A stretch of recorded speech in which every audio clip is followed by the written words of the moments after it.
Hello everyone, so this is the part 2 of childhood autism. तो हम लोग देखते हैं कि हम क्या ट्रीटमेंट देंगे एक ऑटिज़म वाले पेशेंट को। सबसे पहले तो हम फार्माकोथेरेपी में से क्या दे सकते हैं, कौन सी ड्रग्स दे सकते हैं, जैसे कि सेरोटोनिन स्पेसिफिक रीअपटेक इनहिबिटर दे सकते हैं, रिस्पेरिडोन दे सकते हैं, क्लोमिप्रामिन दे सकते हैं, लिथियम दे सकते हैं। प्लस अगर बच्चे को सीजर्स आते हैं तो एंटी एपिलेप्टिक्स दे सकते हैं। बिहेवियरल मेथड्स होते हैं कुछ, जैसे कि कॉन्टीजेंसी मैनेजमेंट, तो हम ये कर सकते हैं पेशेंट में। कॉन्टीजेंसी मैनेजमेंट क्या होता है? It refers to a group of procedures based on the principle that if any behavior persists, certain of its consequences are reinforcing it.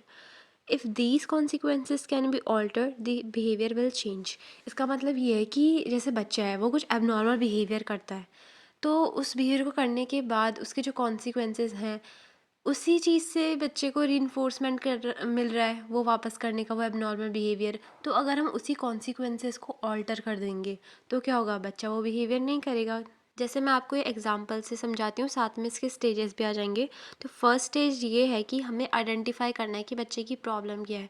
For example, अगर बच्चा ऐसे ही बिना बात के लाउड नॉइसेस निकालता रहता है, ठीक है, तो हमने आइडेंटिफाई कर लिया क्या प्रॉब्लम है, उसको हम नोट कर लेंगे।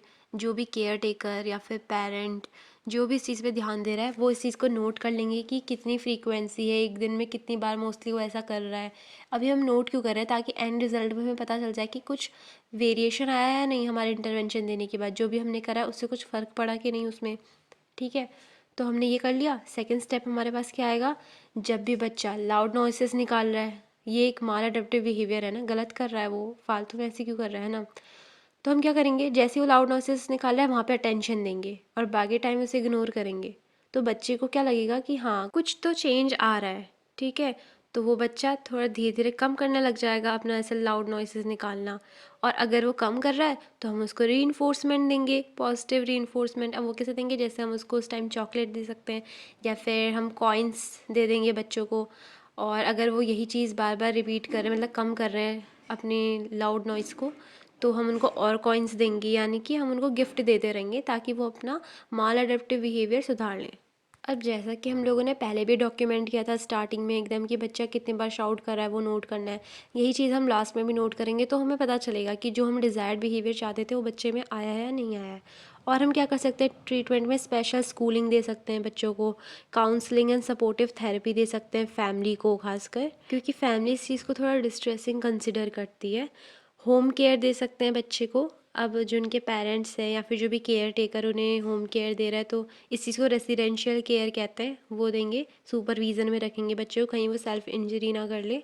और अदर थिंग्स में हम लोग क्या कर सकते हैं, स्पीच थेरेपी दे सकते हैं, थेरेपिस्ट के पास भेज सकते हैं लैंग्वेज ट्रेनिंग के लिए और बिहेवियर टेक्निक सीखने के लिए, इंटरपर्सनल इंटरेक्शन को एनकरेज करने के लिए।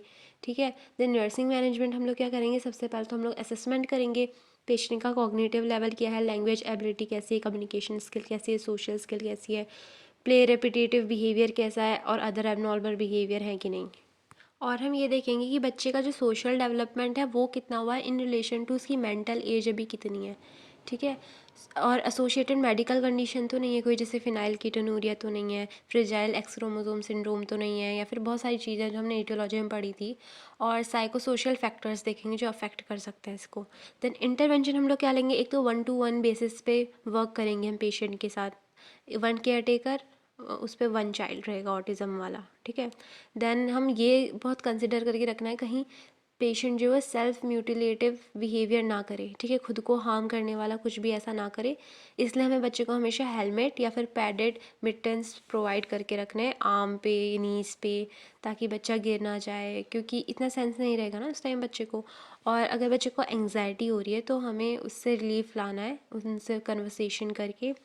और हमें limited number of care givers रखने हैं पेशेंट के पास, ताकि उनको वार्मथ प्रोवाइड रहे, मतलब जो पेशेंट है वो केयर गिवर को आराम से एक्सेप्ट कर ले, क्योंकि बार बार फ्रीक्वेंटली चेंज होते रहते हैं ना, तो बच्चे में सस्पिशियसनेस आने लग जाती है और फियर रहता है।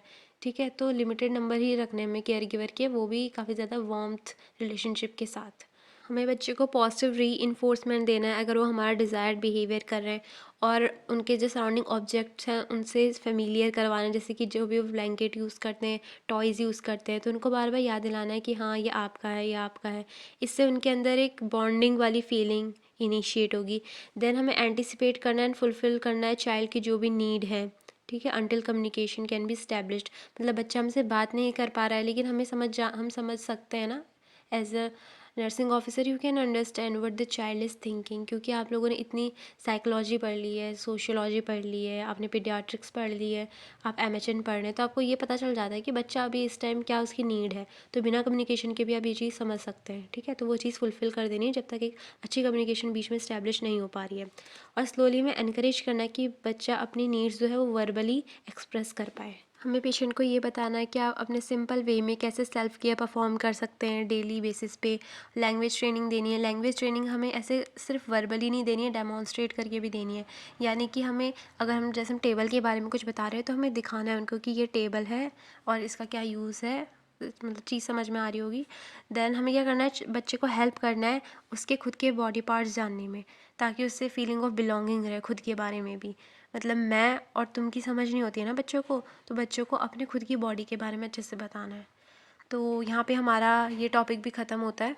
Thank you so much for listening. Okay bye, see you in the next video.